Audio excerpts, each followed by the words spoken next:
It is just after 7 p.m. here, and good evening. Paul Marcus with Ocean Camera Space Corp.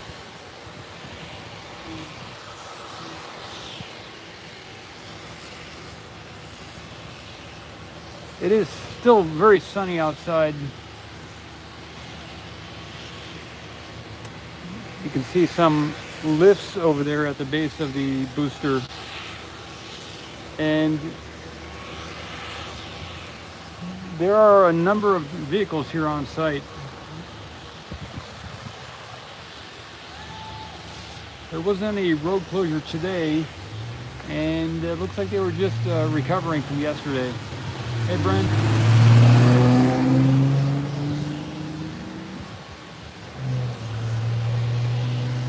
I haven't seen any major moves or lifts or anything today. And I did go to town for lunch, so I'm back to see what's going on. Maybe some of you know what's going on. Hey, Tom. This is kind of a general live stream, nothing tremendous or exciting, but just covering what's happening right now.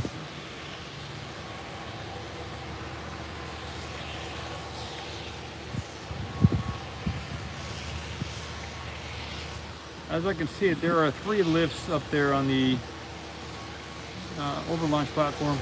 DS, thank you. I've kind of prioritized what I'm working on here. The first one is to close on that property that I'm going through buying, and then I'm going to plant a bunch of fruit trees on it, as well as to fix up the remote camera there and get it with the Starlink and everything. Second, so I've got 3 things that I'm working on. That's the top one. The catch arm, it looks bent down. Let's see what you're saying there. You think so, huh? That's interesting. You're saying the chopsticks, it looks bent a little bit. Yeah, that's just the way it's constructed, I think. But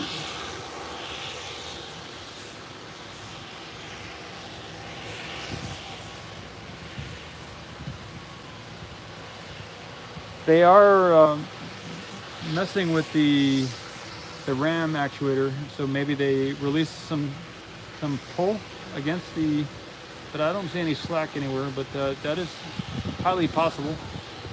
I don't have the mic plugged in, but if we need it to get the wind down, I will plug in the mic.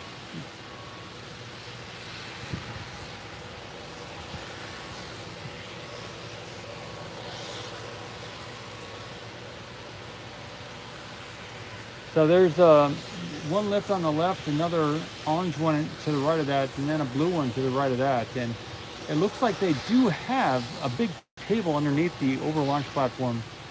So they just noticed that. Just the angle makes it look crooked. Okay, good stuff. Underneath the booster there, you can see there is a table underneath. It's not that new one that they rolled down the road, because that one is just over here behind this fence here, but there is another, maybe the original one is beneath the platform there, so they have access. It wasn't there this morning.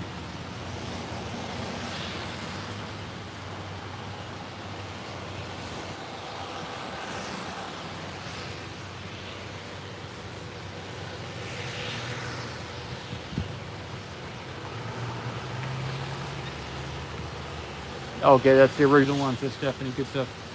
So.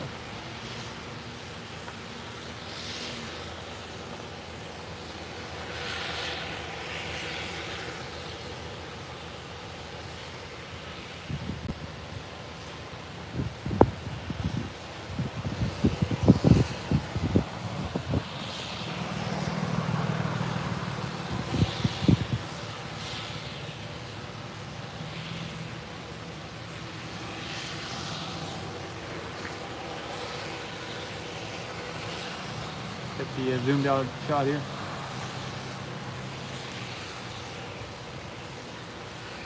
Stephanie says the new platform gets lifted by the chains that are hanging down from the overlaunch mounts. Okay, that's how it gets lifted. So there's some chains on the mount itself, which will attach to those leaflets and lift them up, huh? That's a nice way to do it. Move this up a little bit.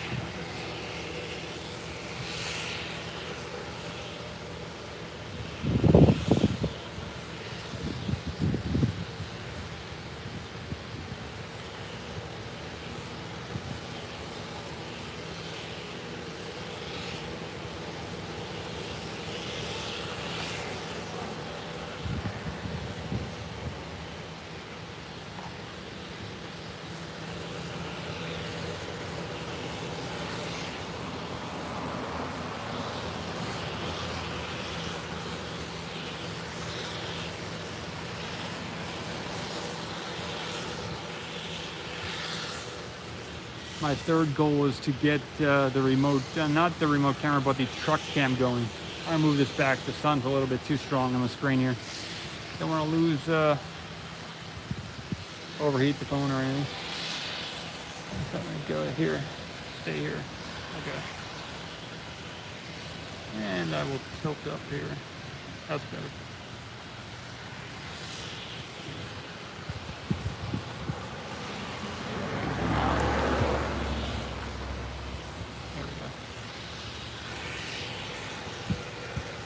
Yeah, there are a lot of trucks, says Tom. Yeah, I agree.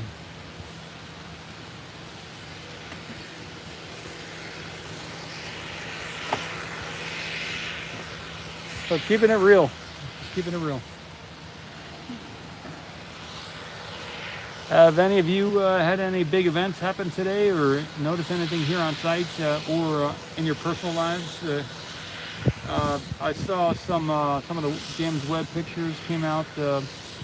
I haven't seen anything extraordinary about that stuff, but maybe some of you have different opinions.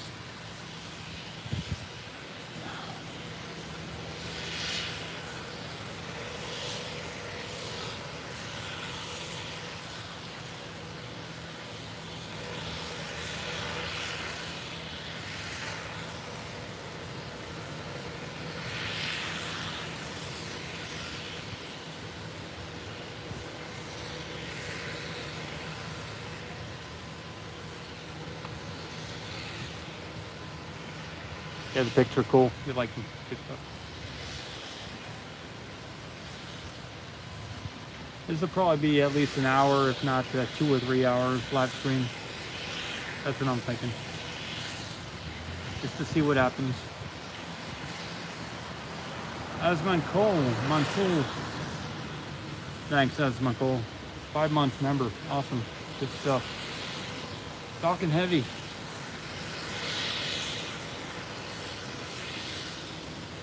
Thank you for joining the channel and saying hello. Good stuff. Good stuff. If you ever want to chat about anything, send me a message or an email. And those of you who are members, or even people who aren't members, send me a message and email, and I'll be happy to chat with you about whatever it is. If you got a question about something, or if there's anything I can help you with, or stuff.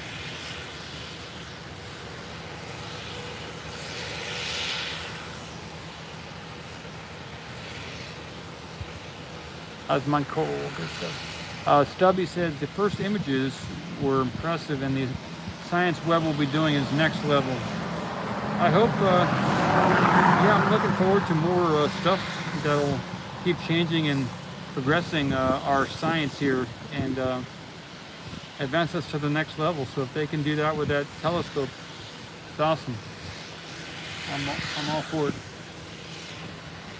If there's any way I can participate with that, or if you can participate, I encourage you to help bring us forward. Lift us all up by making those discoveries. Good stuff.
There's some people up on the top of the chopsticks there too. Let me get the shot of that.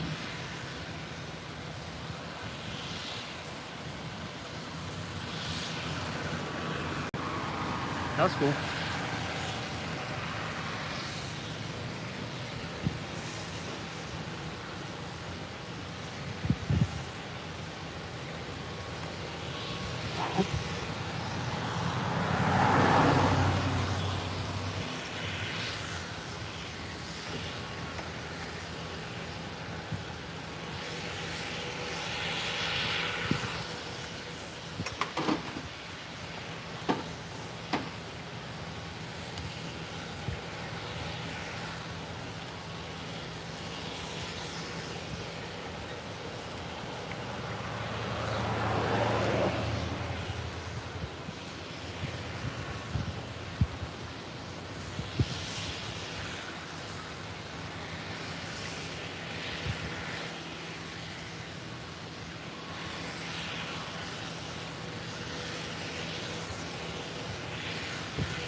While I'm here, I will be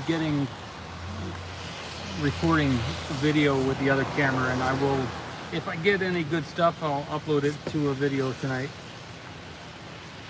Give me something extra to do while I'm here.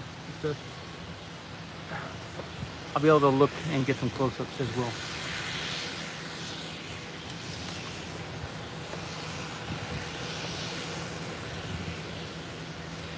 Hey, the real YT, good stuff. Nice to see you the last couple days.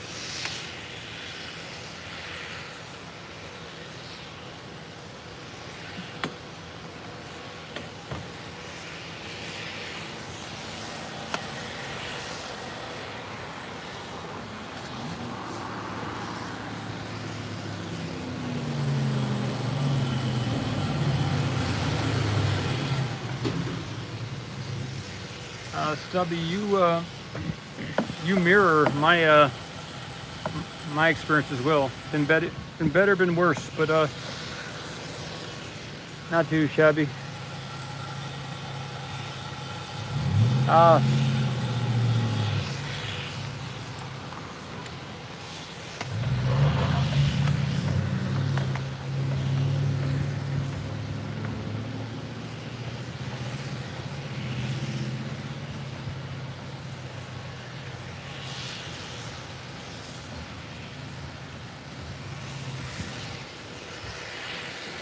Move this camera over to the right. You doing so? Okay, so. Okay, that's better for me.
I think they're just inspecting everything.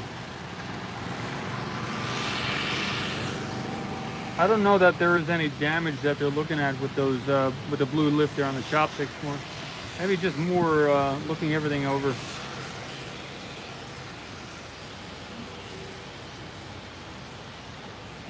I haven't been there all day, so I can't say what they exactly doing, but that's what I suspect.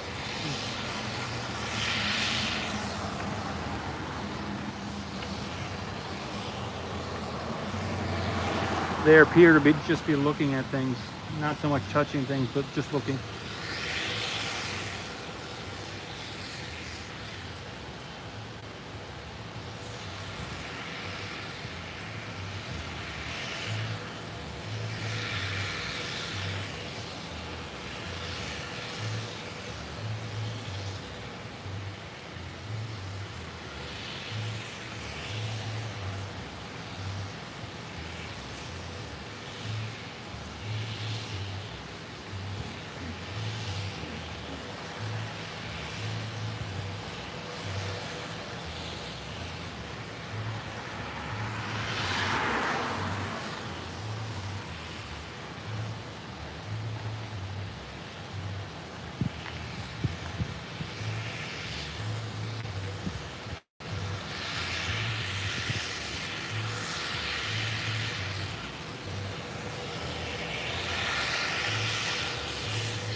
Terrific game. Thank you.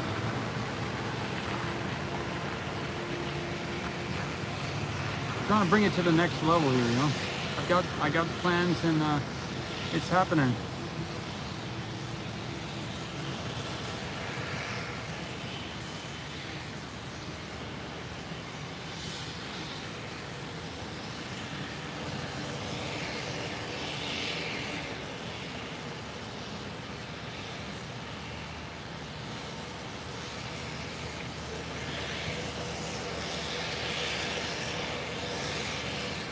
Dave says they start cryo testing on Thursday again. Give it a few days and when stretching and venting starts again.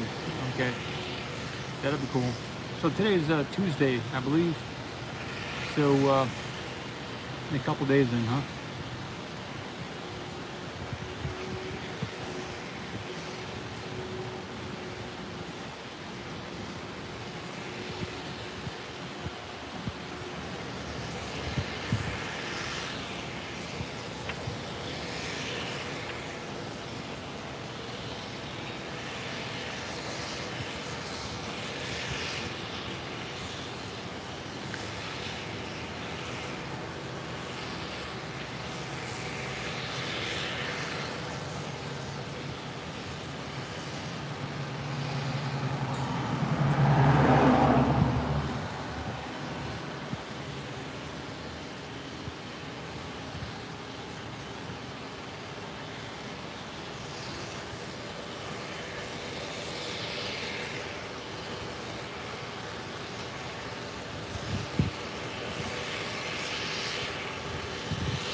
I like what Nick says there.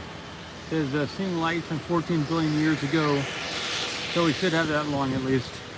I like that a lot. Yep.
I'm not familiar with that Monty Python song, Universe, huh? I gotta check into that. I have Astral projected, yeah. Dave, yeah, I did. How you doing? You can walk if you want. You know the OCEAN channel or something? No? I'm sorry? I'm good. Hey, yeah. You must be one of the YouTubers. I'm one of them. Are you Mars? OCEAN. Ocean.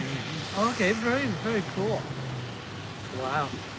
You know what's happening? They're just they're doing some work on the. This is the. There was a big explosion here yesterday. 7, yeah. Yeah. Okay. So They're still fixing it. And yeah. If you want to be on camera, I give you a mic and you can say some stuff about where you are. I don't know what to say. What should I say?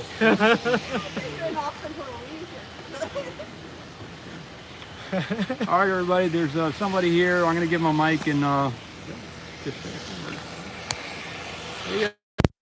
like 30, 40 people watching right now. All right, cool. Hey, everybody. So where are you from, and whatever you want to say? Sure. I'm from Victoria, Canada, and happen to be visiting family in Austin, Texas. Always wanted to come to see Starbase. Okay, and finally came down here, and I heard that the road is closed tomorrow, so I'm not sure what might be happening, and happened to run into Paul. Yes, so this is great. I don't know what we'll see tomorrow, but I think they're just fixing up Booster 7. Yeah, really exciting. It's amazing to see it firsthand and in person, so you guys should check it out. Anyway, have a good day. Catch you guys later. Nice. Awesome. Yep. Your channel? Ocean Camera Space. I gotta check it out. Okay. Yeah. Ocean, like 14,000 people. Yeah. Okay, I'm David, by the way. Nice, Paul. Yeah. Take care. That was David from Canada, everybody.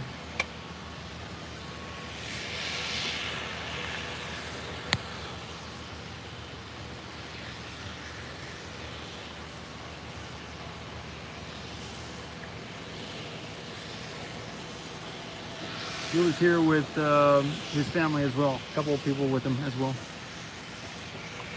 Today is July 12th, 2022. I didn't say that in the beginning.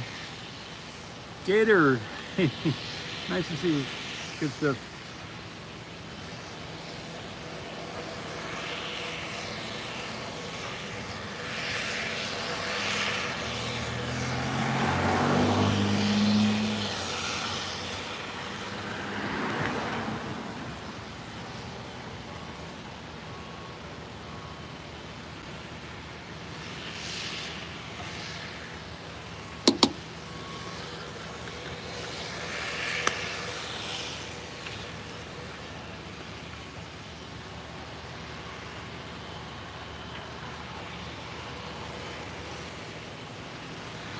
Yeah, what Sofa King is referring to is the spin around the center of the galaxy, right? And he's got some great numbers there. We're 30,000 light years away from the galactic central point. We go around every 200 million years in our galaxy. So 30,000 light years away from the center of the galaxy, of just our galaxy, never mind other galaxies or solar systems. So 30,000 light years away from our galaxy central point. And we go around every 200 million years around the center of our galaxy. Our galaxy is only one of millions of billions of other galaxies. So yeah, this is amazing and expanding universe. Yeah, that's right. So 30,000 light years just from the center. That's like the radius of our galaxy in terms of light. And then we go around every 200 million years. So, and the Hindus, they talk about yugas, and they also talk about ages, and the so that's where they get their age of. If it takes us 200 million years to go around once, just the center of our galaxy, then how many days old is the galaxy? You know, or how many days old is our Earth in galactic terms?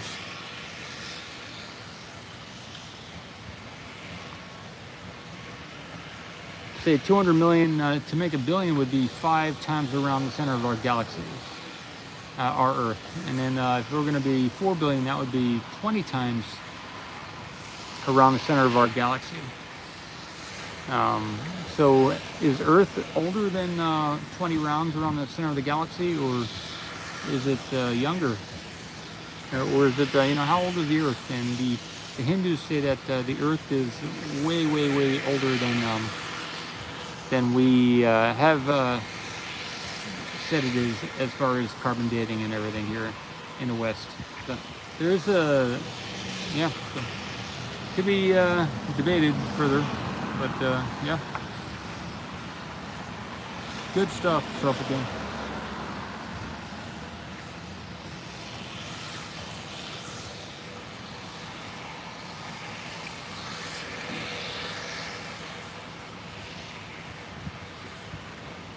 Okay, Sofa King says the universe itself keeps on expanding and expanding in all directions. It can whiz as fast as it can go.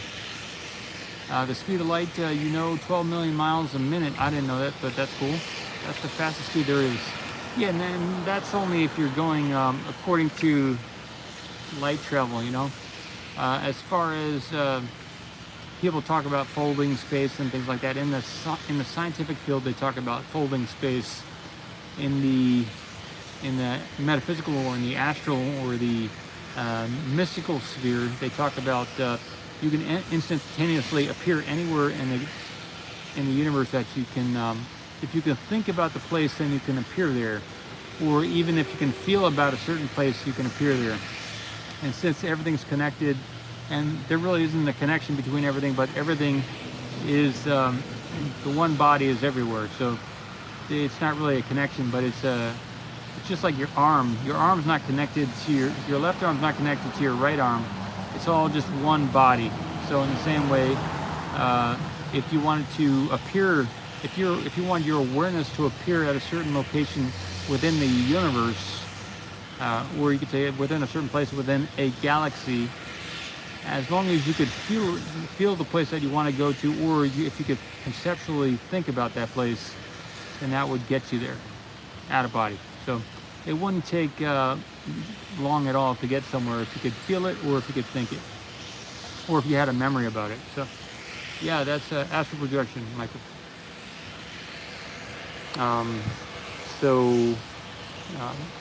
We could say that light travels so fast, but the astral projection might be a little faster.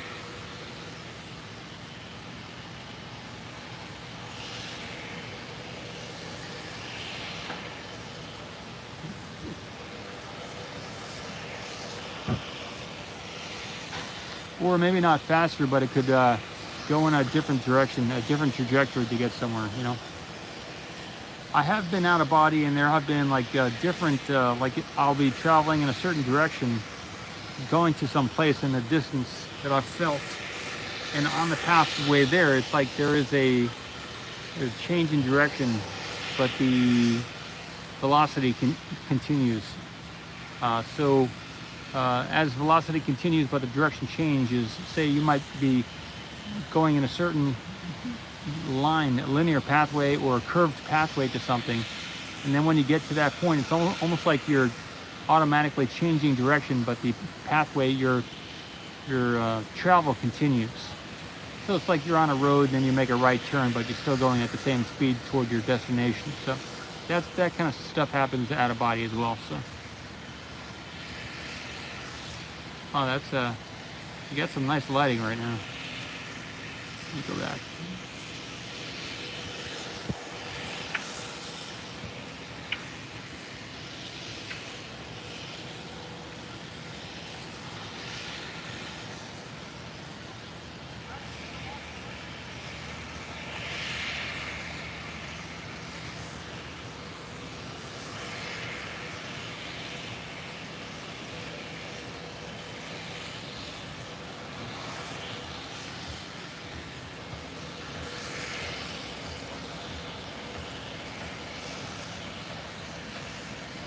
Okay, there's some people on that stand underneath the booster there. Let me get a close-up shot of that.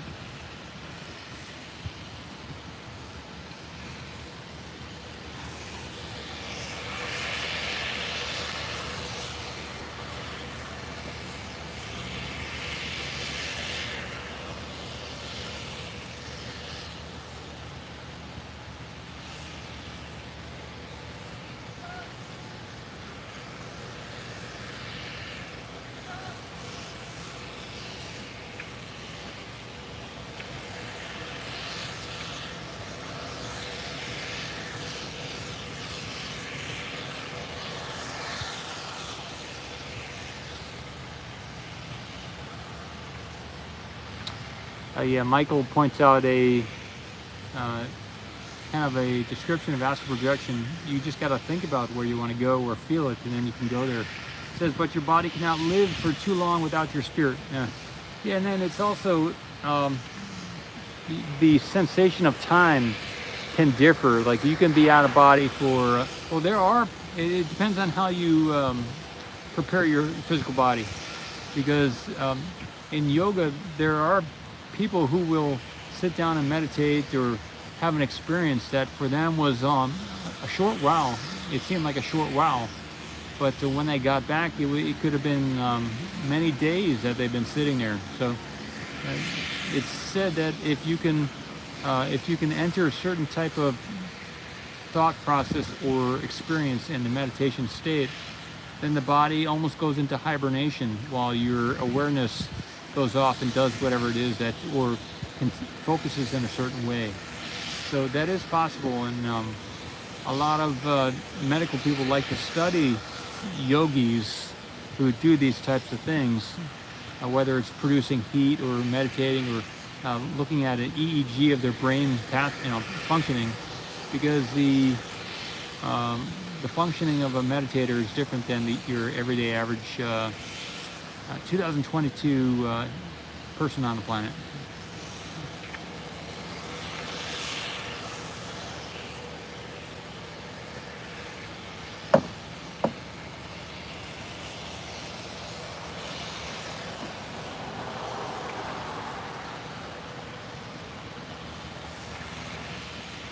But okay, so back to what you were saying there, Michael.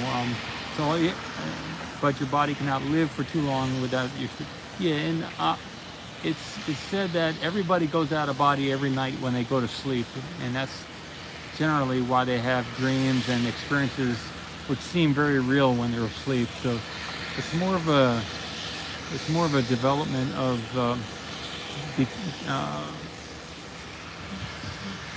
of increasing the capability of becoming more awake when you're asleep, so that it's less of an unconscious process and more of an active process, where you're less watching like the TV and you're more taking specific actions that you want to do while you're asleep or out of body.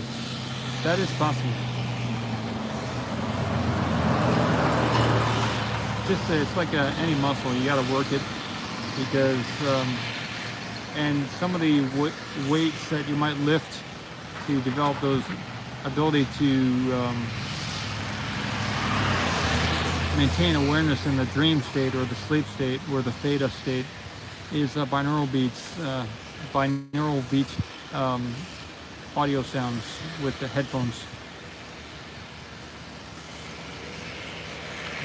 Stubby says we perceive expansion of the universe as time speeding up. It's not just an illusion. Those other explanations are only part of the reason. Sorry, I'm kicking the camera.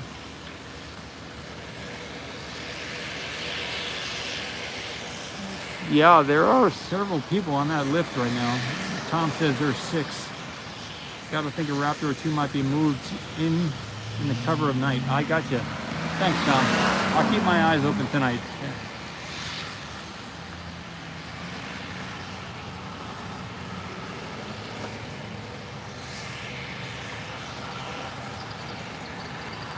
Juan asks, how did you find out about what happened with the launch mount in Booster 7?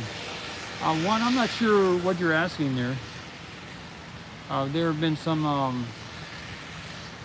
okay, there are at least two good videos, one by Lab Padre and one by NSF, that show the explosions that happened yesterday during the test. Sorry, keep kicking the camera here. I got 2 tripods here, that's why. Let me put one of them away. Okay. Put one tripod away. Okay.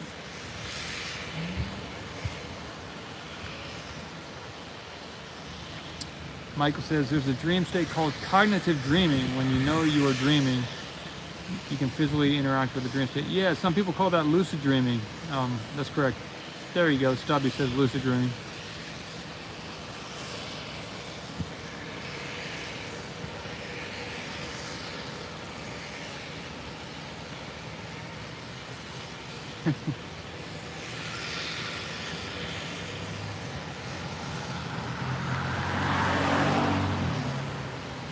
Lucid dreaming, in my experience, is the beginning of entering an astral projection. So it's the beginning stages of becoming independent of the energies of the physical body.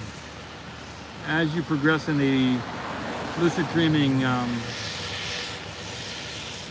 capability, that'll lead to an out-of-body experience. You got to increase your energy for the out-of-body to happen.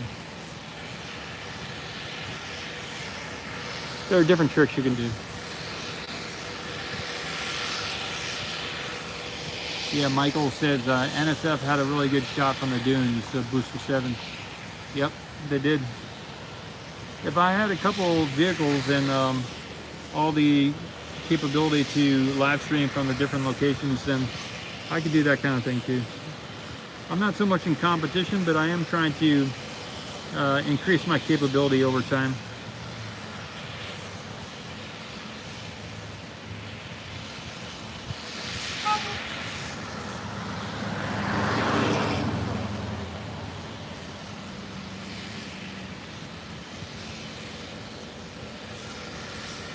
Wow.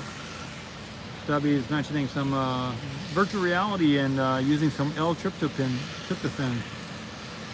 Yeah, there are a bunch of, I believe, dopamine as well.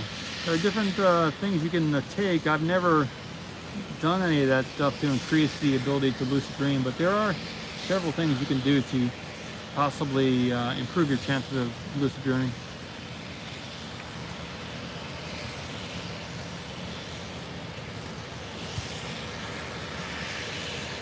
One of the most effective things that I found was to have a blank notebook next to your bed with a pen. And then in the middle of the night when you wake up from a dream or something, you can write down what you remember. And then day after day, just keep doing that. Write down all your experiences and then look over your stuff and start to categorize the things that are happening in the dreams. Yeah, sensory deprivation, thanks too. Good too. I've done some of that, but I built one time, but you know, John Lilly and everything, but I never found that allowed me to go deeper into a dream or anything. It always woke up my mind. The lucid sensory deprivation, the float tanks, they've kind of, it's like an amplification of the mind is what I experienced. Maybe the tank I built wasn't good enough to allow me to become comfortable enough to enter a deep state. That's possible. Or maybe the type of salt that I used was not, I used magnesium, I think it was magnesium sulfate or something, some kind of salt that's recommended for floating, but I used it quite often for about a year. But it was more of it allowed me to think very clearly. It wasn't so much of a leaving my body type of experience.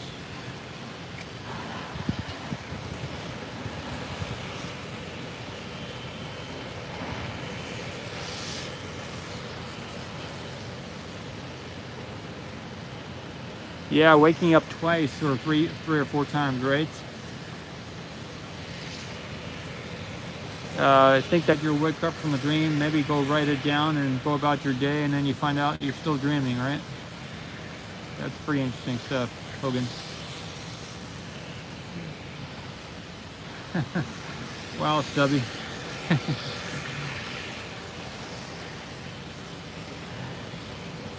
Yeah, there's all types of symbolism that we can create for ourselves and use them in the dream, right? It's good stuff.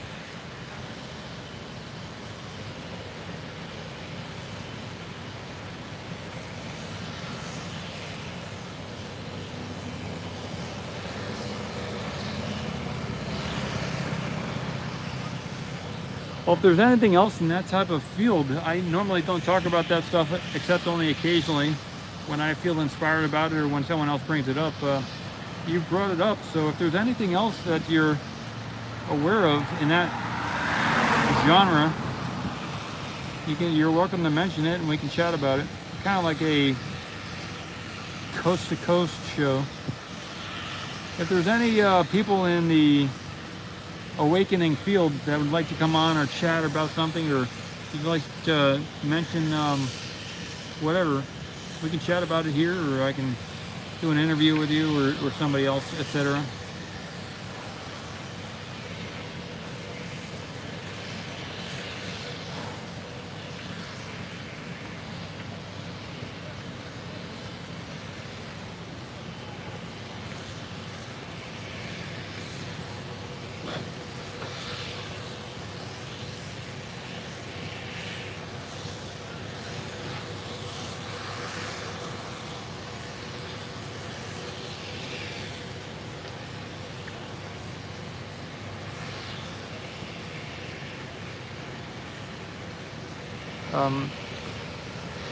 The Boca Chica village here, I think as they get more established with launching from here, they'll want to put in a grocery store and the other amenities that people will want, and open the restaurant to the public, etc. The area north of the Highway 4, north of Boca Chica Boulevard, there are a lot of vacant lots over there, and I believe that'll get filled up and built out as time goes on. And hopefully this maybe we'll get like a little health food store or something like that. But hopefully this area becomes more of a comfortable place to live here in Boca Chica.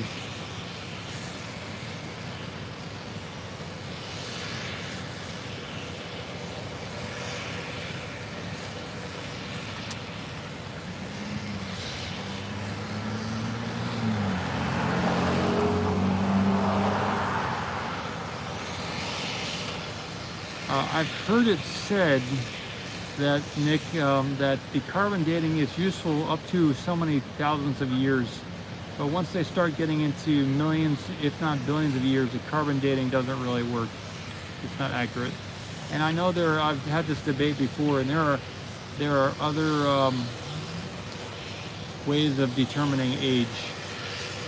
But if the Earth maybe the Earth was a bigger Earth at one time due to more closer proximity to the sun, or maybe different elements in the atmosphere then there's a good chance that many other visions have existed on the Earth than we're currently aware of also.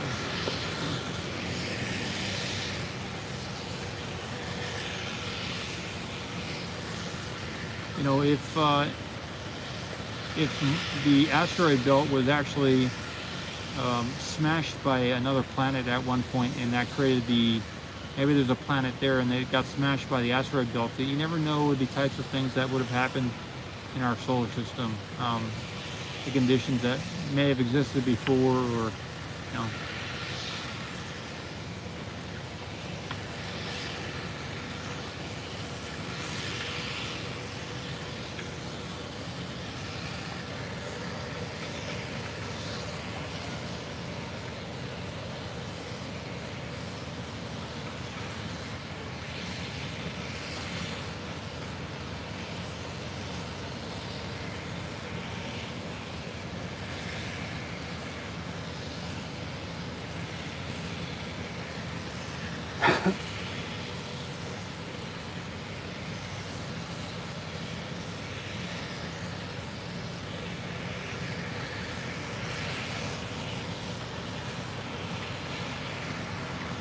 Is this image better when I'm zoomed out? Is it a clearer photo, or is it better when I'm zoomed in? I'm looking at the people on the lifts and wanting to see them in a better way.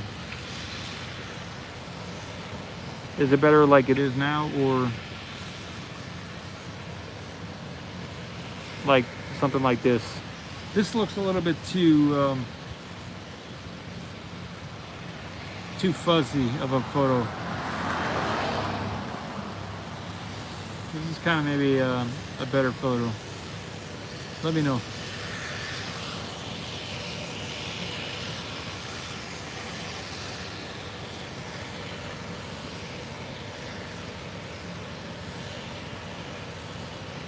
Okay, Michael says Elon wants to turn Starbase into a spaceport with an offshore launch landing facility. The rest of the area, Brownsville, Port of Isabel, South Padre Island, will be the living community. That'd be awesome. You know, that's reminds me a lot of the Virginia Beach, Newport News area over there in on the East Coast of Virginia, of Virginia, Maryland, New Jersey.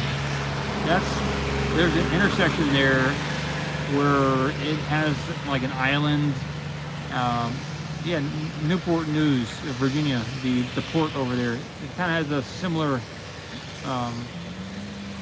arrangement, and I could see this becoming a very developed area if they did something like that. You're in Virginia Beach, Stubby? Wow.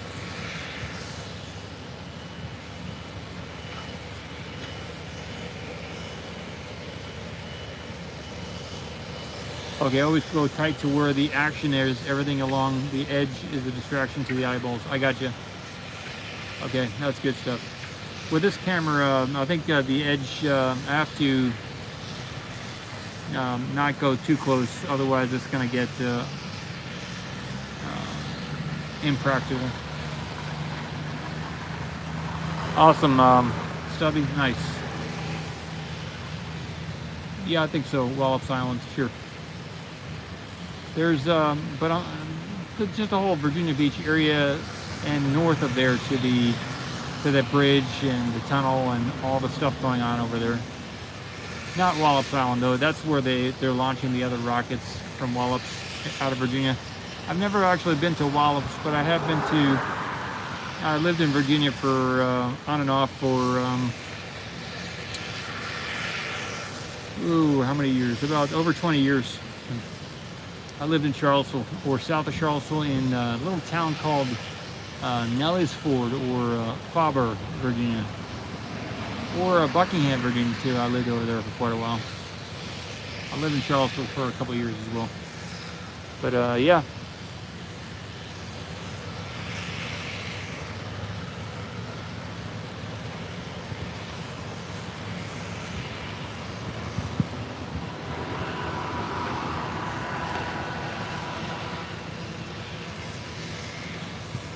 You got to get some water in this area.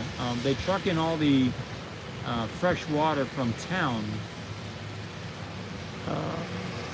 So if they get I don't know if they can drill a well over here or whether they're just gonna have to build some pipes from Brownsville or something, or maybe from South Padre Island they can bring the water over, but they have to truck in all the fresh water. It's kind of insane almost, you know.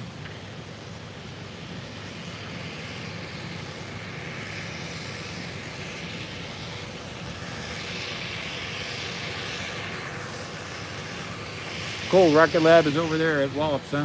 I thought Rocket Lab was out of New Zealand or something. Is that a different company over there in New Zealand, or is that the same company?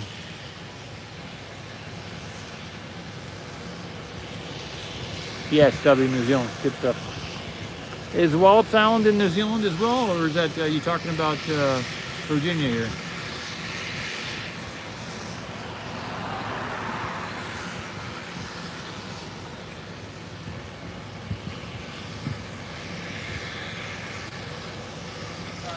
You're good. People are good. I'm not working. I'm just good. enjoying. Who are you at? Ocean Cam or Space? What? Ocean Cam. Okay.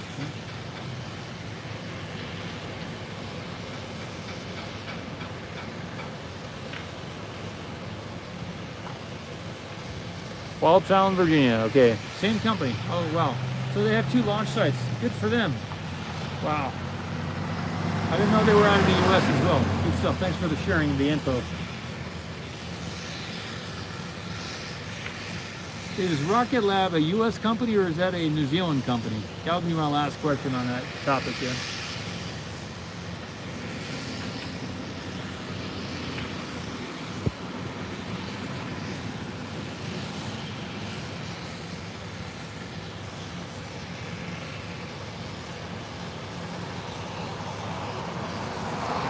Looks like they're modifying the loudspeaker system up there, or checking it out. One of the two. Wallops is a NASA site. Rocket Lab is a pad there. Good stuff. Okay, good stuff. Thanks. A New Zealand company. Oh, good for them. Thanks, Stubby.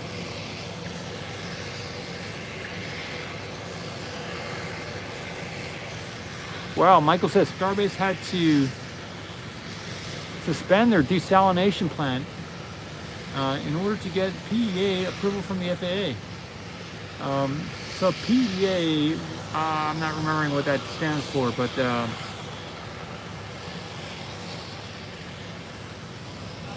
if they're looking for a company to take up the desalination plant, let me know, or let them know that I'm able and willing and interested in taking forward the desalination plant, because that's something Ocean Cam is going to have to do on some of these moons and stuff to extract the ocean water into a usable form. Be happy to pick that up as a side business or as part of Ocean Cam here in Boca Chica. If anyone gets that message, send a message, you know. Love to get involved in that.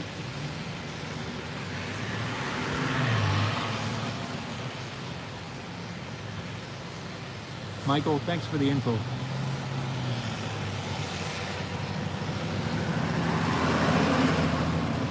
Stubby says, Rocket Lab, Peter Beck is the CEO, the guy who ate his hat, 3D printing most of the rocket parts. Yeah, I did. I thought they were doing some kind of carbon composite, etc. But if they're 3D printing the parts in metal, out of metal, that'd be super awesome.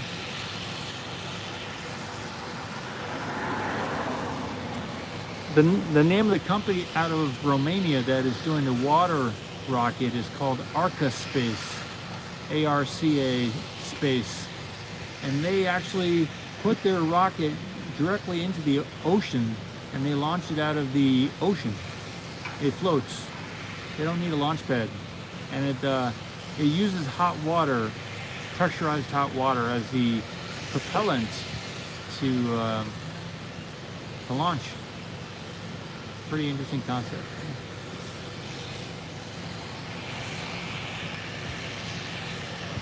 They were initially, I think, in New Mexico, and then they had to leave the country for, I think, certain ITAR or other reasons. But they were here for several years developing their rocket. Dumitru Popescu is the CEO there. He's on LinkedIn if you ever want to reach out to him. I'm a friend of his. Yeah, sleep paralysis is, have you had a sleep paralysis, Nick?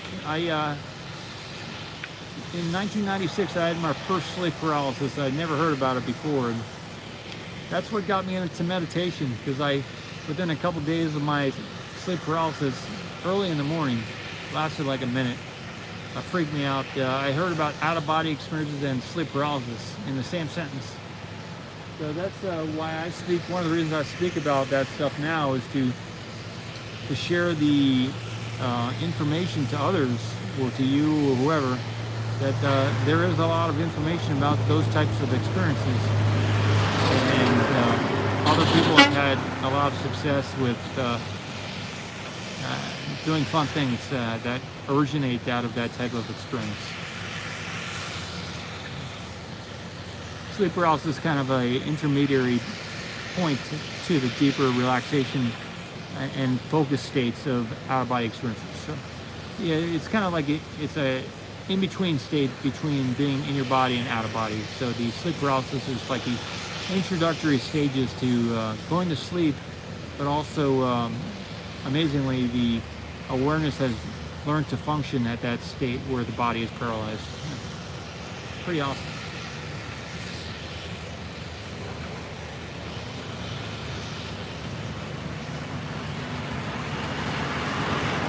Okay, we're getting some oxygen tankers coming through.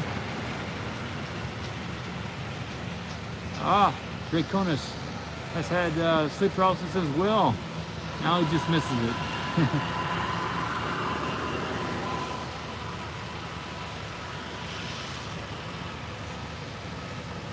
One of the strangest sleep paralysis I had was a long time ago. I was on a plane, right? And I guess somehow my eyes were a little bit open or something, but I was had like sleep. I was paralyzed, right? But on the plane, awake, I guess. I didn't notice that I was asleep or what. And the flight attendant asked me if I'd like a drink of something or something, like some Coca-Cola or whatever, because they were coming through the aisles with some drinks. And I was like, I had sleep paralysis. And I struggled to regain the ability to move so that I could answer her and not appear dead or something, you know? You don't want to die on a plane, you know? So, or appear dead, right? That wouldn't be good. So, I think it was like the buzzing of the plane that I dozed off, but I still maintained the awareness. And it was a kind of interesting combination of events.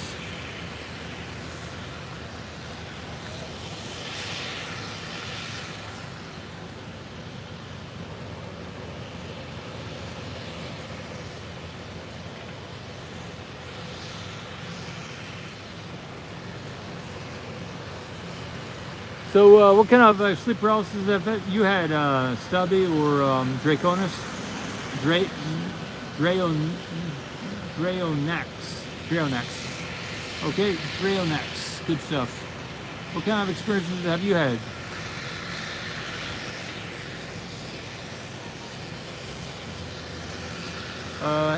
Hey, evening, morning, Jill. Stubby asks, what's with the feeling the bed suddenly falls from under you? I don't know what that's about. I have, maybe you just sink into the bed kind of thing, Stubby.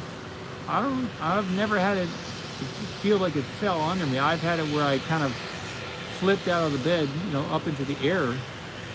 I have rotated into the floor and seen stars, you know.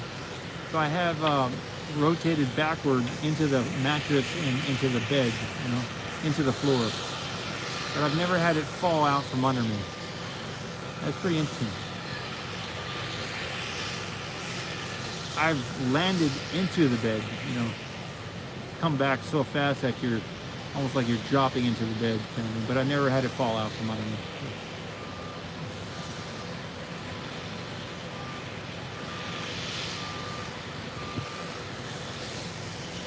Jill, good stuff. There's a couple people here in the chat, Jill. They're pretty active right now. Wow, Stubby, good stuff.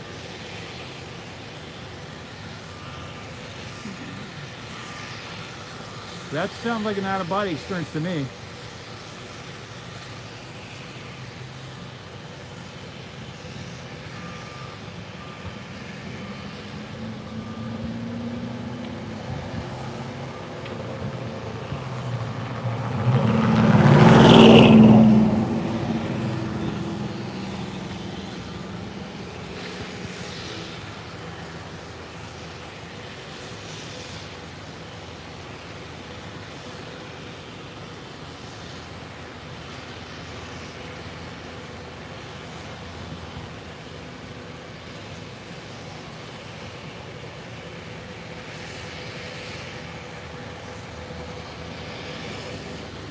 Stubby asked about how about a phantom ping sound?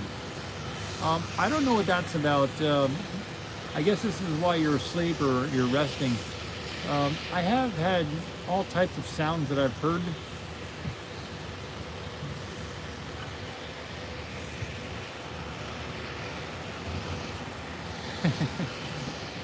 Yeah, Alexia, I think is mentioning that everybody goes paralyzed when they go to sleep, right? So just not everybody's aware of it. You know, it becomes to their attention that they're paralyzed. You know.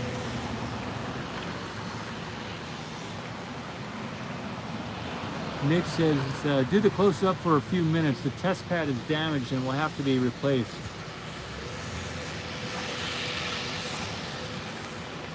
Hey Nick, which pad are you referring to? What is a test pad?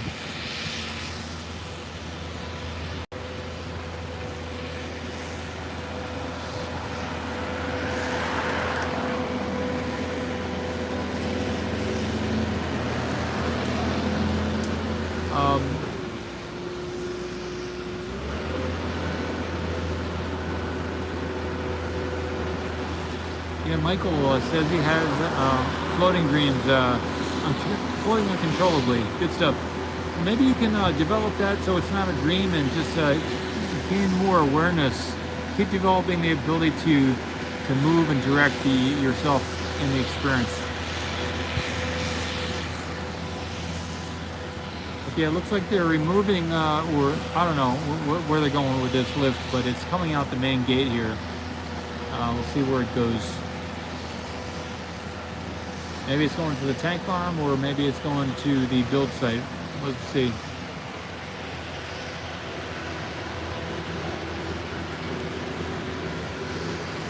Okay, test pad is what the Starship 24 is on. I got you. Okay, I haven't been doing any video of that so far today. I got a little bit this morning, but you're saying the Starship test pad is damaged. Wow, that would be intense. Okay, 20.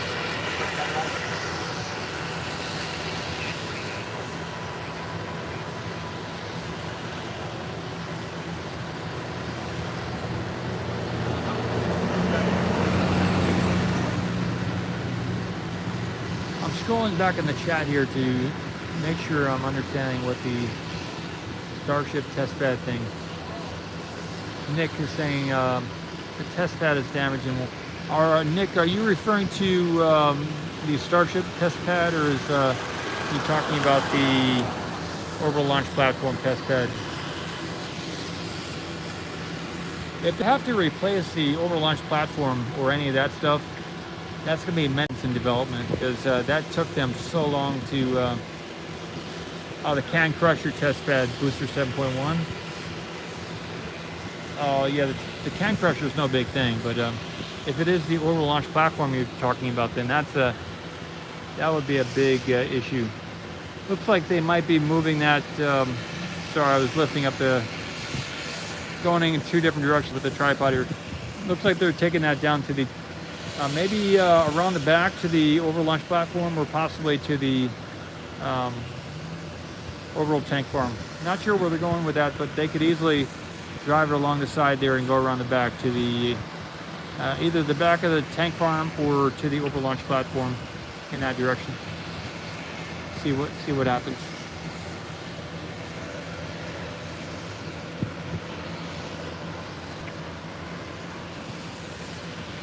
Yeah, it's a nice way to travel, huh? It's stubby. Jimmy, I haven't seen any Raptors being removed. I think they're still surveying the damage. There were a bunch of people under the platform there just a short while ago.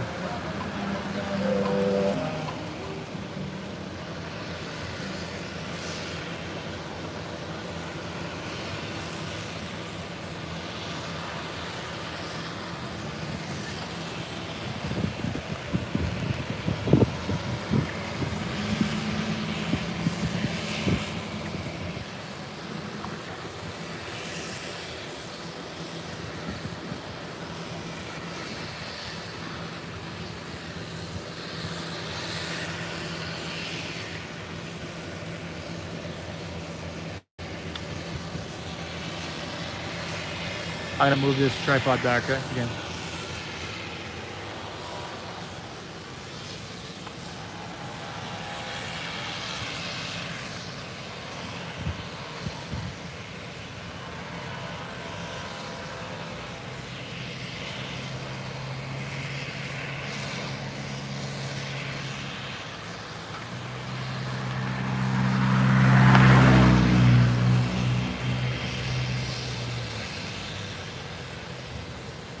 Oscar asked about any indication what was on fire. There were a couple things that were on fire. Maybe some type of, I got some shots of it in the video I did this morning. Just some leftover, you know, obviously it was the stuff coming out, all that vapor caught fire, but then there were some other things after the initial explosion which were in the area, which, yeah, it did catch fire. Some equipment or something.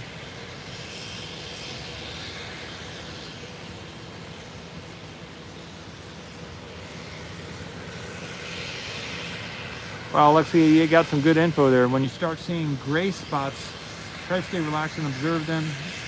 If you try to focus on them, you will awaken and won't be able to see anything. So try to stay relaxed when you start seeing the gray spots and observe them, but don't look at them. Observe, but don't look. Yep. Tom Tech, nice. A Miller welder was toasted. Yeah, that's. I've heard that earlier today. Some people mentioned that in the chat. Good stuff. Jimmy says a gas, it looks like a gas generator caught fire. Good stuff.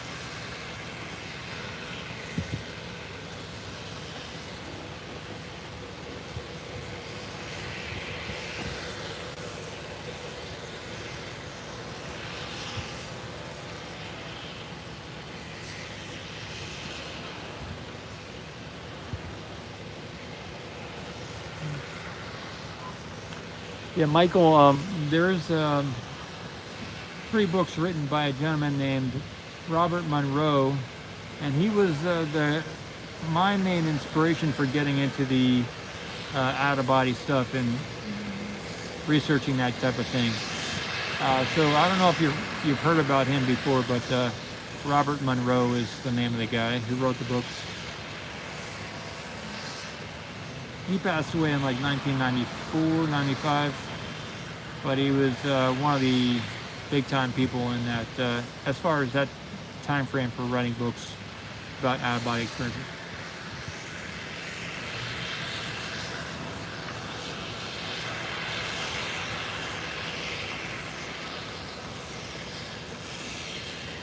His initial experiences were that he would be going to sleep and then he would find himself on the ceiling, bumping up against the ceiling, and then he would look down at the bed and he would see somebody in the bed, and his initial experiences were like him trying to figure out why he was on the ceiling, and then going toward the bed and, you know, seeing that it was himself, and then learning and developing after that. You know. Good stuff. Far journeys. There you go. Ultimate journey. Journeys out of the body. Far journeys was the second one, and ultimate journeys was the third one. Yeah. Wow. Great crowd here. Great crowd, Stubby. Alexi. Good stuff.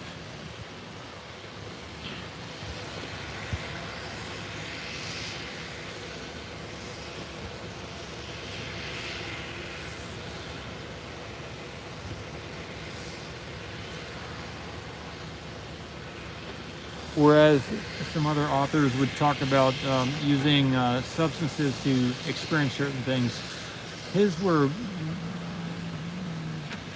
solely through, at least what he wrote about, through using sound and just relaxing on his time off from work and stuff.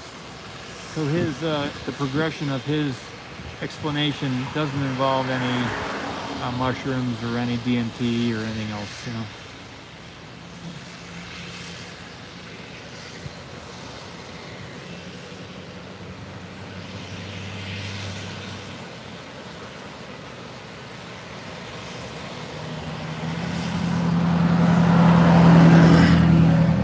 Todd asked about Booster 8, if it's still in the high bay.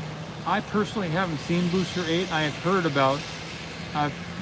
people refer to it, but I haven't seen it myself.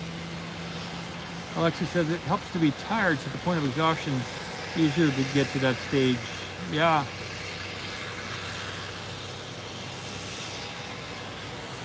Okay, the color, yeah. Good stuff. Wow. Robert Monroe's books, good stuff, plural, good stuff. 30 years ago isn't that long ago when it comes to that, as far as myself as well, you know. That'd be 1992. I got interested in that stuff by Robert Monroe in 1996, so you got to it a few years earlier, handful of years earlier than I did, but same time frame. Good stuff.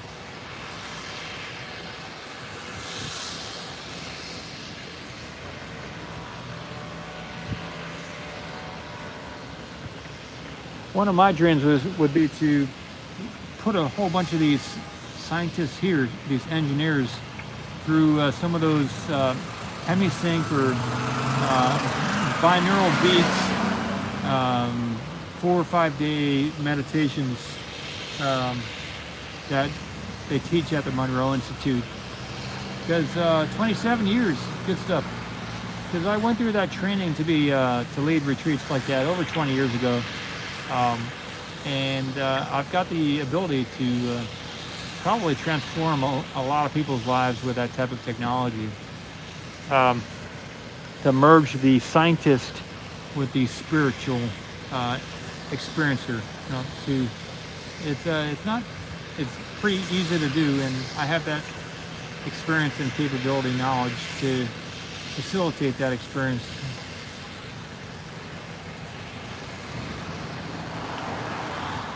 How cool would that be to have a bunch of SpaceX engineers also be astral out-of-body travelers?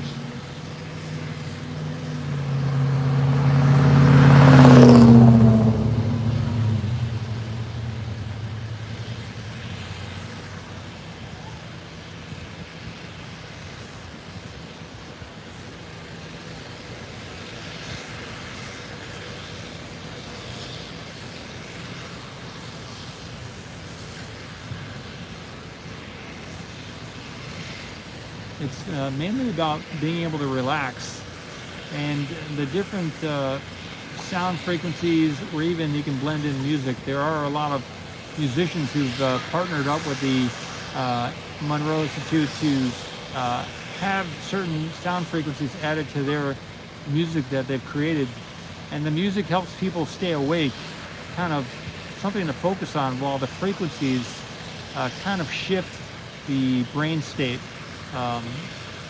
Using the different tones and sounds that they put through the headset, the headphones. So the music kind of keeps you engaged while you progressively relax more and more with the guidance of the different sound frequencies going to the two ears, and that creates a third sound within the brain, which is a reverberation, which mimics the different brainwave states, alpha, beta, theta, delta, whichever is intended for the exercise. Everybody experiences the effects almost immediately, and it does take a little while to progressively relax. And with the assistance of specific sound frequencies and even some verbal kind of guidance with words, they can be pre-recorded words. They can be cues for the person while they're continuing to progressively relax to take different actions mentally to the journey, to go on the journey. Yep, hemisync. Yep. Elongated, nice.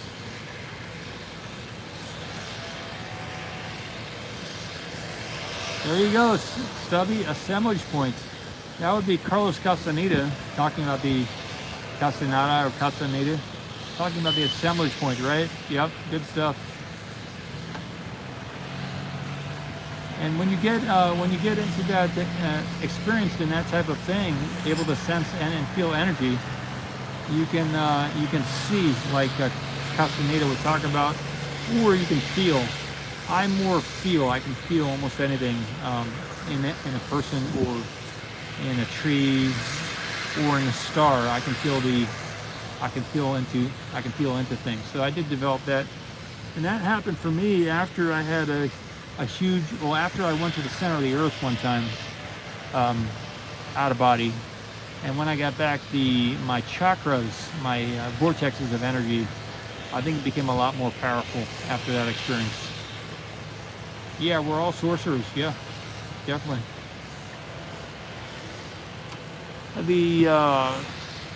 Definitely there's some paint that needs to be redone on the pillars of the orbital launch platform. But I don't know of any other real damage. That's to be seen and heard in the coming days.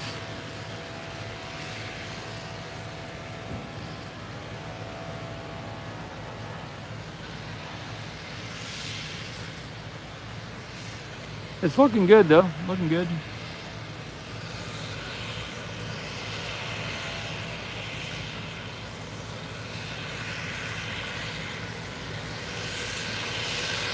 When I got there, I didn't. Certain people go to different places or different levels of things. I was like when I got there, I was like in a dark area with a lot of space. Like so there was darkness, but as I moved at the center of the earth, it was like I was on a magnetic grid, and I did see a little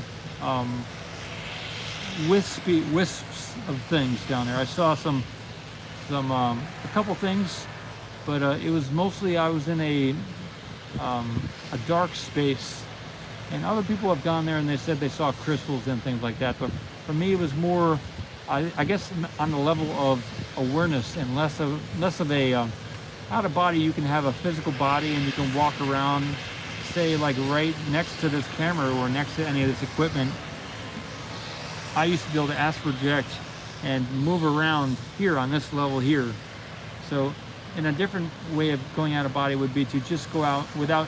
So when you're out of body, you can have like there's a movie, Avatar, where you could kind of go put on the virtual reality glasses, and then you could function in the other environment with a form. So in other environment with that experience, you had a form. So out of body, you can have a form, and you can walk, touch, do things, etc. But then you can also move around without a form as a conglomeration of awareness, without any arms, legs, or anything else. So when I got to the center of the earth, for me, I didn't have a form. I was just a point of awareness. And so it was a dark space, but there was a magnetic grid to it. And there were some other experiences, but that's the gist of it. And I had to travel to get there as well. I didn't just appear there. I traveled there. So And before going there, I was out of body, and I intentionally went there. So it wasn't like I just closed my eyes when I was at the center of the earth. There was some travel involved as well. So. But yeah, good stuff. Yeah, other people, when they go and see things, they see like the physical level of things. Yeah, Dan Millman says there are no ordinary moments. Stubby, that's correct. Great movie.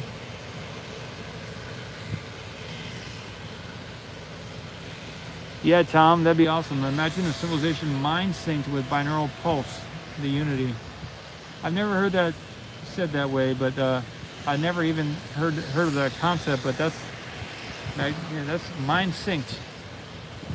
A whole civilization with binaural pulse, the unity. Pretty interesting. Good stuff. Yeah, I didn't see any magma or anything. It was just, for me, it was just a large space. Sorry about that. For me, it was a large space with, I parked with the grid that I was on, the magnetic grid.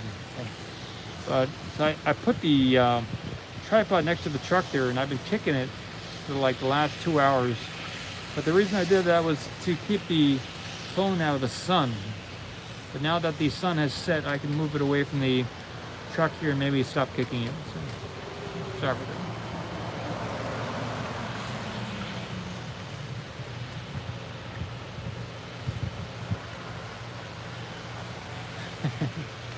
Good stuff, Stubby.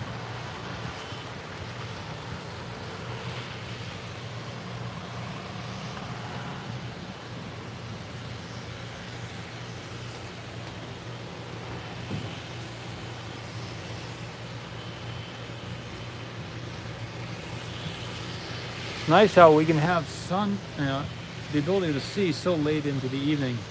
8:28 in the evening, p.m.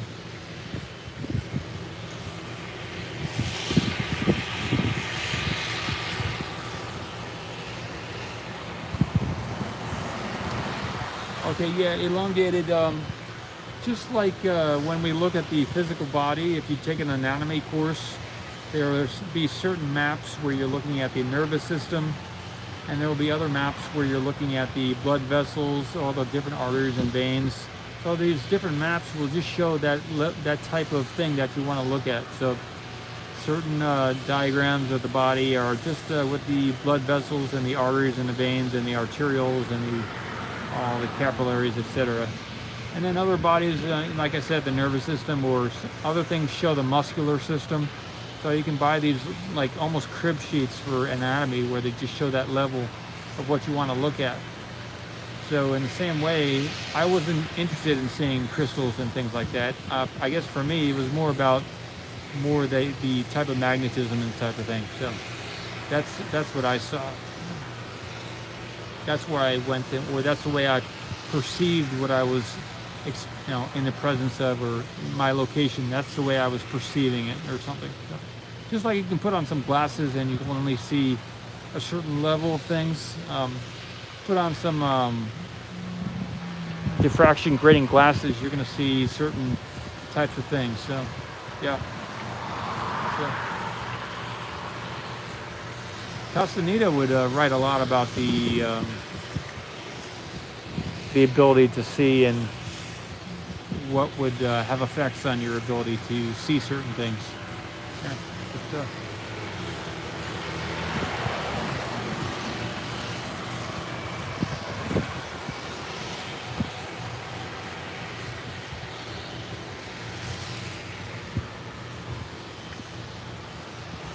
The drawback of developing the out-of-body state and then the ability to sense more things and to have more force is that the majority of the population does not have those skills. And no matter how much you develop those skills, you're not going to be rewarded for it necessarily. So it is almost in terms of wealth, they can be a distraction and a waste of time. But they reveal the most about reality. So it's a big trade-off as far as time and life trajectory when you get into that stuff.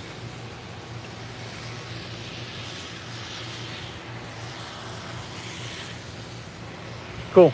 Right on, elongated.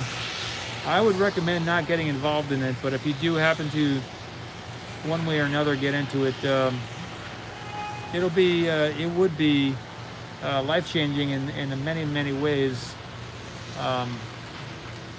But you know, there's no easy path, right? So.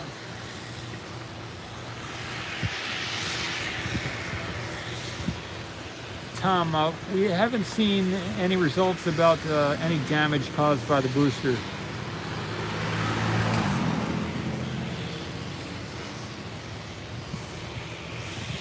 Explosion.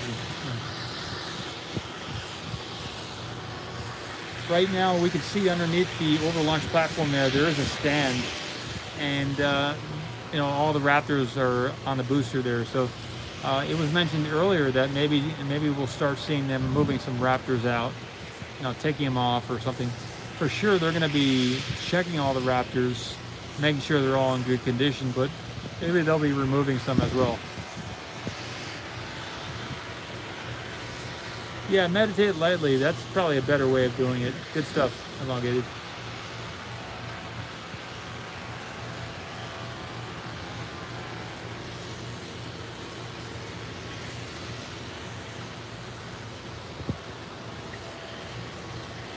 Hey Stubby, I gotta go check out that video, Learning to Fly by Pink Floyd. Good stuff. I gotta check it out.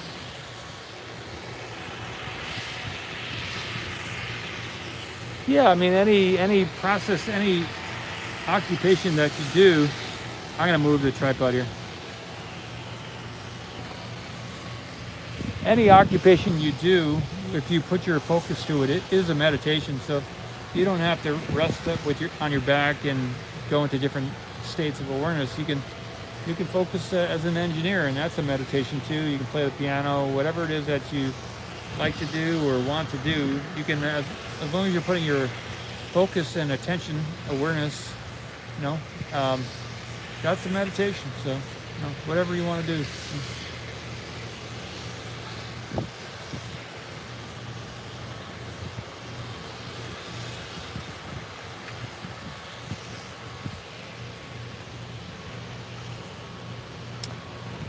Elongated, the place where I used to get those photos from, they staked off the area, and they now enforce people not going over there. So I'm not able to go over there anymore to get those under the launch platform shots. I tried a couple weeks ago, and they asked me not to. Well, they told me not to. They told me not to.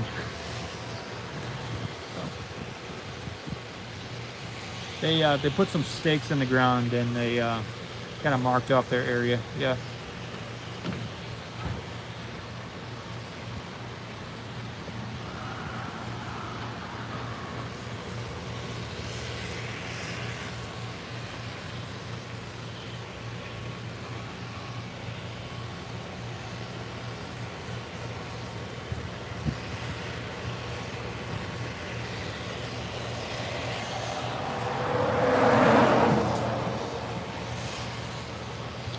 Stubby, I'm not familiar with that statement. Pretty good one.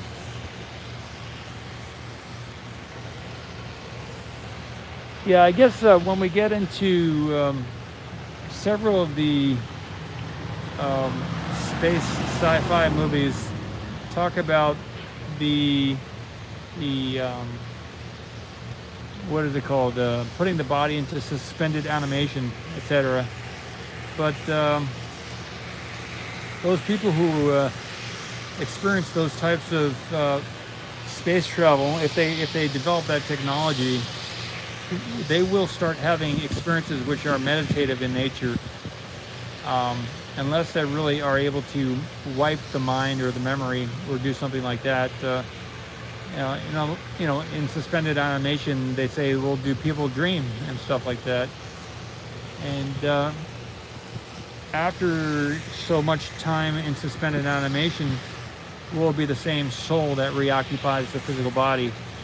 So those are some important concepts. The soul is not locked into the body. So while the body is asleep for prolonged periods of time, the soul is out there doing stuff. So it'll be interesting if that or when that happens.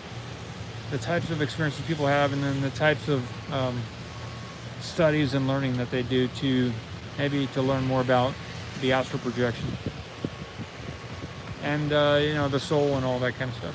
That's going to be more of the more advanced civilizations. That's down the road, maybe a couple thousand years. So for now, it would be kind of pointless to study that stuff because it'll just set you apart from your fellow person, human. Could be a distraction. For me, it happened to me naturally, so that's why I got into it when I was 19. And then I was really curious, and I was really full on into learning to do it and learning about it. So that's why I don't really teach it or share it too much. But I do put it out there for people who might be having those types of experiences and are looking to learn more. So I don't do it to teach everybody, but I do it to help those who are having the experience already.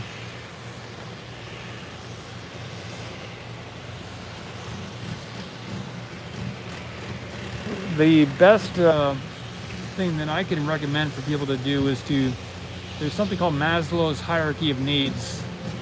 MASLOW''S, Maslow's hierarchy of needs. And it's, I think he was like a psychologist or something like that.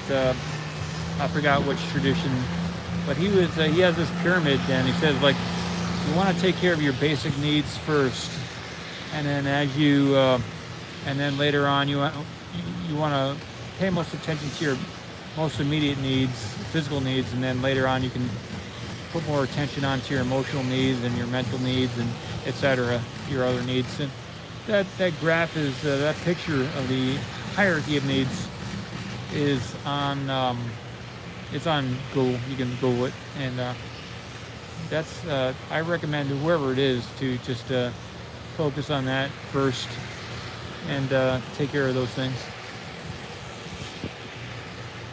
You can imagine, I do imagine that the pinnacle or the top of the pyramid is the not only self-actualization, but is the progression into the other dimensions, into the out-of-body states, and experiencing yourself within the whole of all that is. So it is the oneness with everything, all existence, etc. So that is like the peak of the pyramid.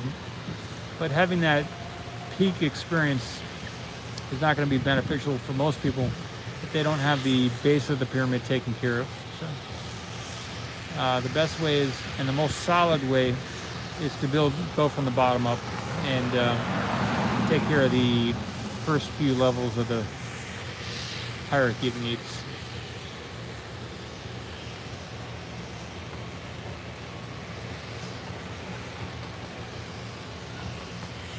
Zoom out here.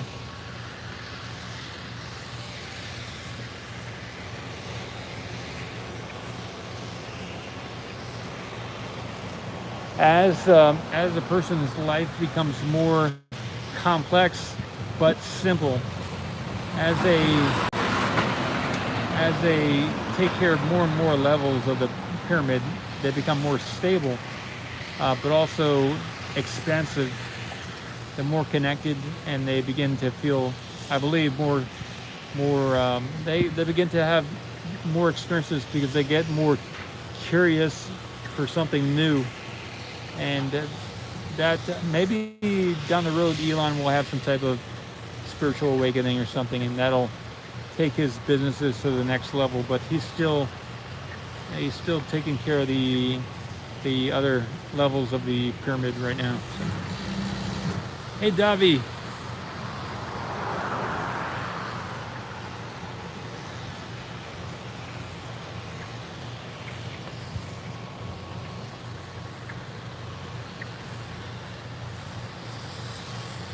Yeah, Stubby. Yep.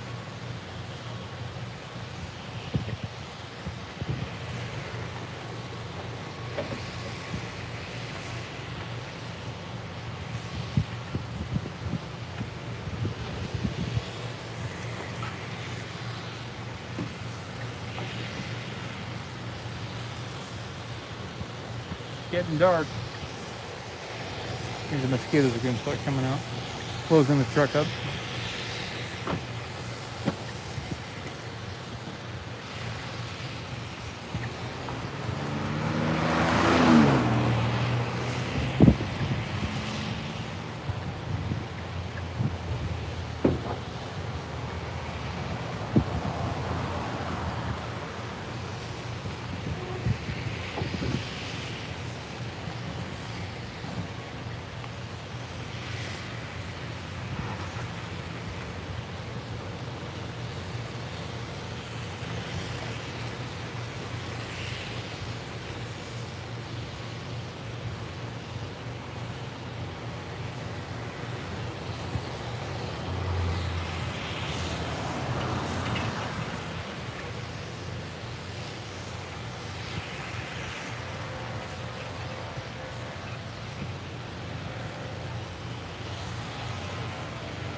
I am going to get a shot of the Starship area, so I'm going to move everything and get that shot.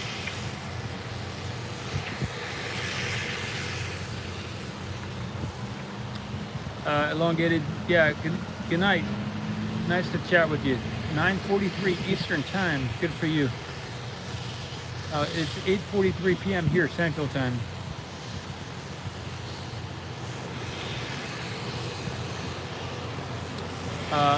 Alexia, they probably have figured out. Good night, Elongated. Good.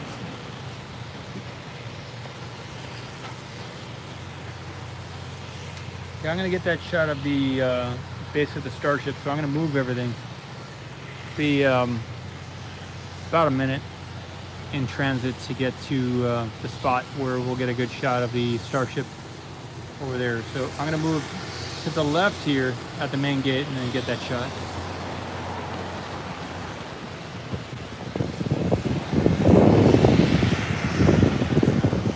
I didn't bring the mic, but it is a little windy. I'm just noticing that now too. Sorry about that.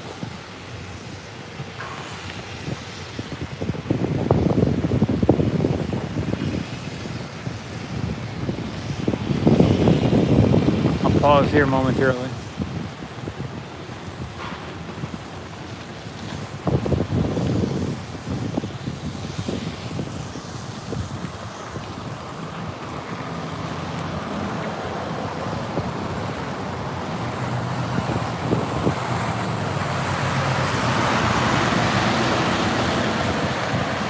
Nitrogen tanker coming in.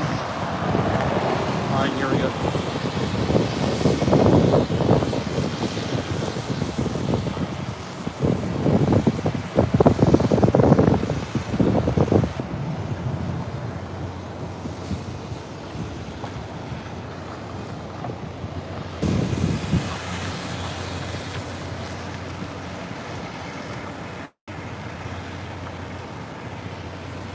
Just a minute.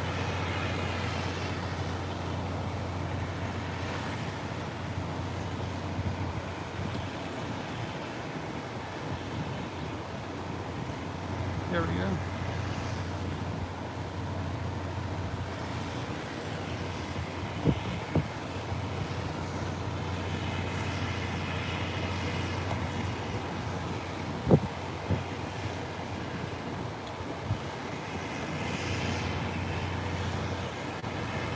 figure out.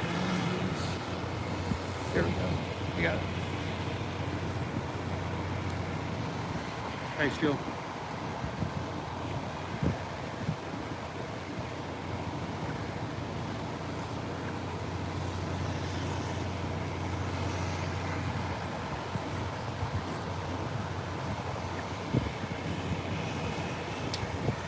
Later, Stubby. Good stuff. Thanks for the chat. It was mentioned earlier that they might have to. Oh yeah, but the discussion was about a different platform. Yeah, this platform over here was fine, right? Good stuff. Good stuff.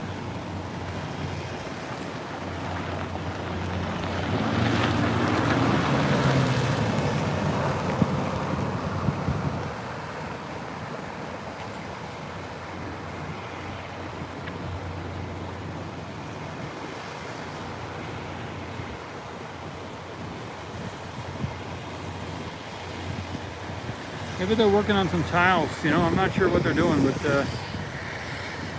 they are doing some stuff up there.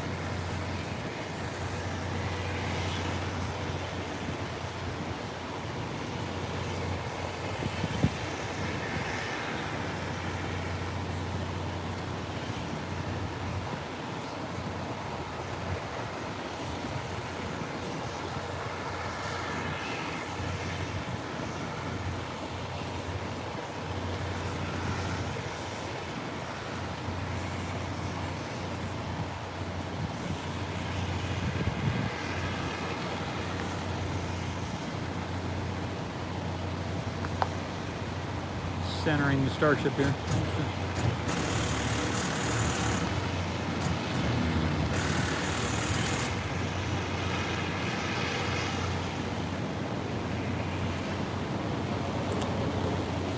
Well, there's a bunch of tankers that have come in tonight, so they're feeling comfortable enough to start loading up more nitrogen and oxygen into the orbital tank farm, so they feel that everything's good over there, enough to start refueling the tank farm. That's big news.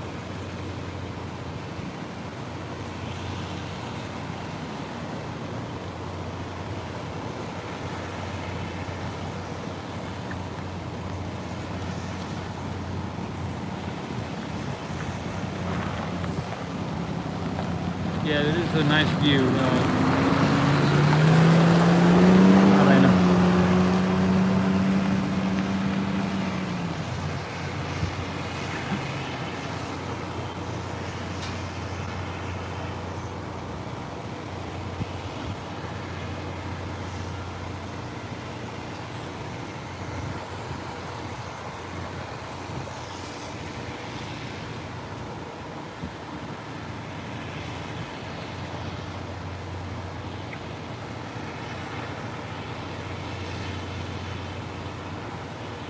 The sky over the last couple days have been really nice, really blue or just straight out color like we're seeing here. During the daytime too. Pretty nice.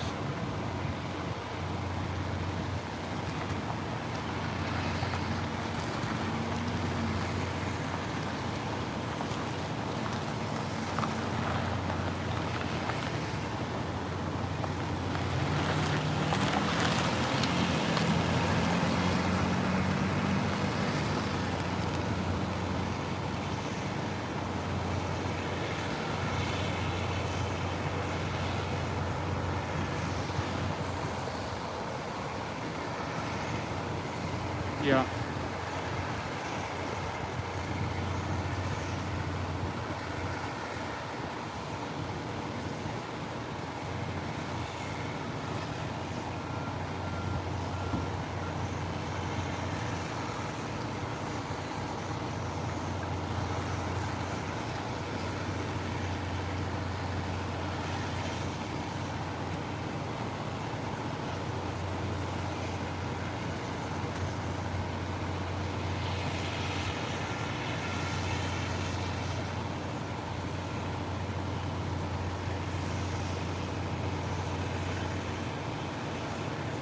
So I gotta zoom in on the base there.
G from Cameroon. Are you crazy? You know, I went to Cameroon for 3 months in 2013 to 2014. Thanks, Tom. I think I'll get some good sleep tonight. Appreciate it, Tom. G, yeah, from like November through January, February of 2013 to 2014, I was in Limbe, Cameroon, and I went to Bamenda for a couple of weeks, and then I went through Yaoundé as well, but and then I spent the rest of my time back in Limbe. Good place. Where are you from over there? You should send me a message, Savji. We could, I could put you in touch with some good people over there.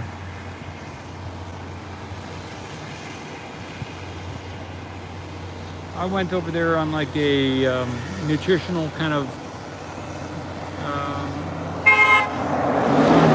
workshop type of thing that we're putting on over there with the doctor, Gabriel Cousins, and in a couple of cities over there, testing for diabetes and stuff like that, and showing how to make some green drinks out of celery, cucumber, and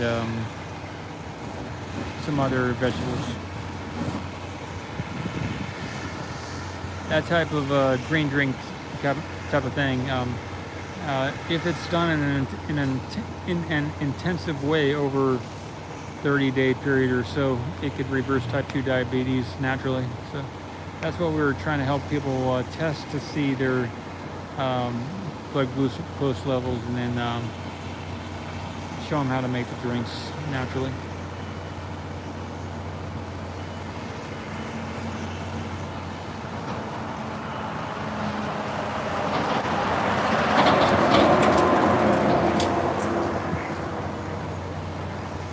Yeah, good stuff. Good stuff. All right, back to the site here. I know the internet over there in Cameroon is a little bit sketchy, so I don't know if we'll hear from Sabji again, but thank you for saying hello. Thank you for saying hello.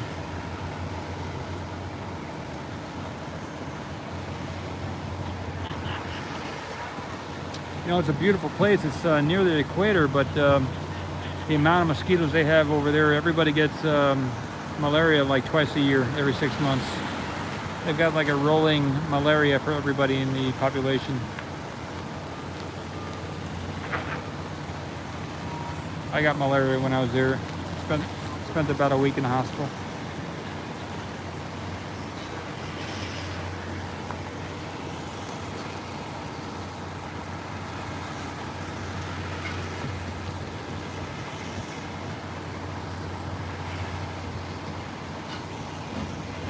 All right. That's that shot. Starship is done. Got a good shot right here of this stand, the Raptor stand. Then I'll go back to the shot of the booster. We got a real nice shot of this right now. So on the right there is it's going to be the EDOM.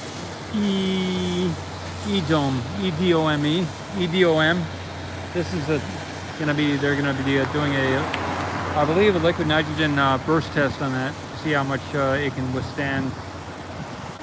And then this is the new table. I haven't seen it from this angle. Kind of some thick metal there, it looks like. Or in this lighting. Okay.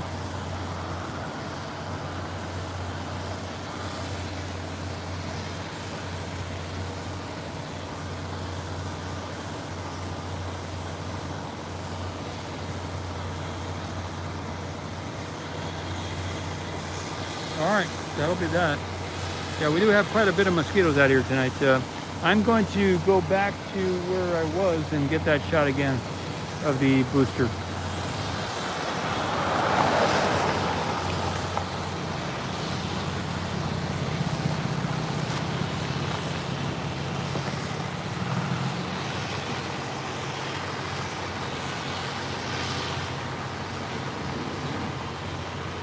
I might call it evening earlier than I was thinking.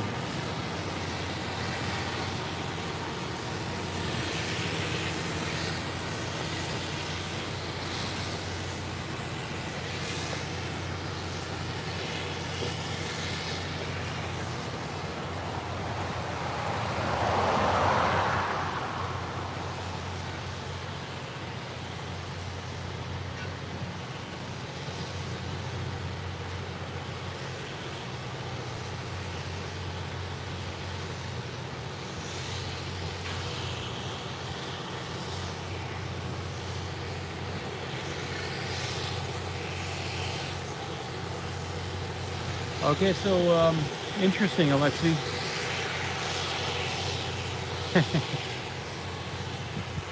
Yeah, it's been a busy day a little bit. Which window are you talking about, Tom? 62 more minutes in the window. Oh, I got you, in the window, inside the truck. I got you. There, that is a possibility. I can. I might have to brush off my truck window a little bit first.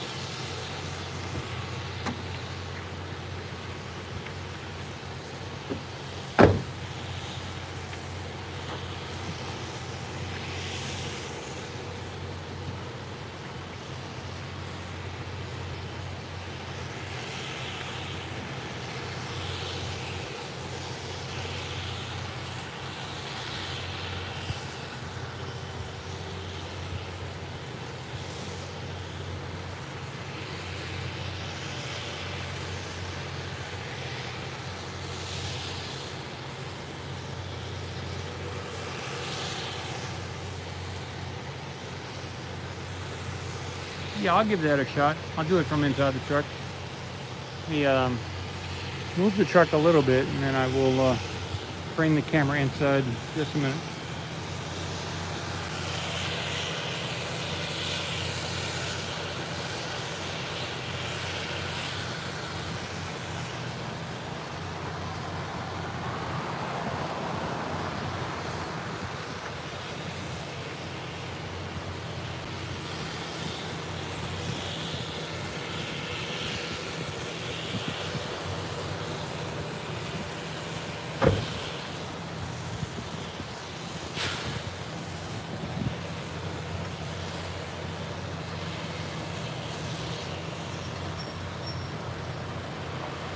Do that, or I could just leave the camera outside and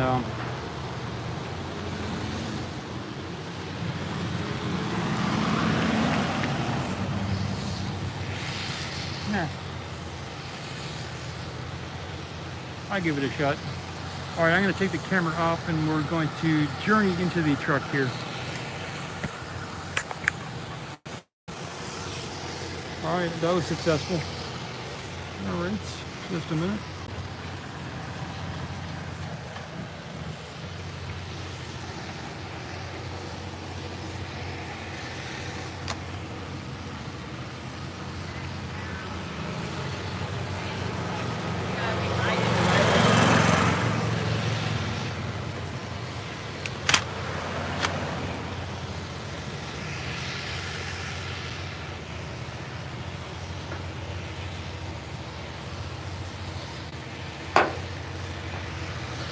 Yeah, I think I will end it here. It's going to get a little complicated making that move. Let me say a few words. So today they was the first day after the events of yesterday, where the booster 7 had a you know, there was an explosion underneath there due to some of the fuel and other stuff mixing. And so they got back to work here, and I believe Elon Musk was here on site sometime between last night and this morning with a flashlight checking stuff out, and it turned out he was happy with what he saw. And this morning everybody moved back onto the site, and they began working again and checking everything out, I assume. And things are moving along. We got the moon right up there. That's actually, that is the moon. Even though the light in front of us is kind of blocking that off, that is the moon. We got a lot of shadows from other stuff around here right now. And we got a bunch of tankers coming in, and the parking lot here is kind of filled with trucks in that direction, and also in this direction. I got this shot this morning where all these spots were empty, but yeah, now they're all filled up with trucks and vehicles. You got Starship 24 over there getting worked on, and that's the summary.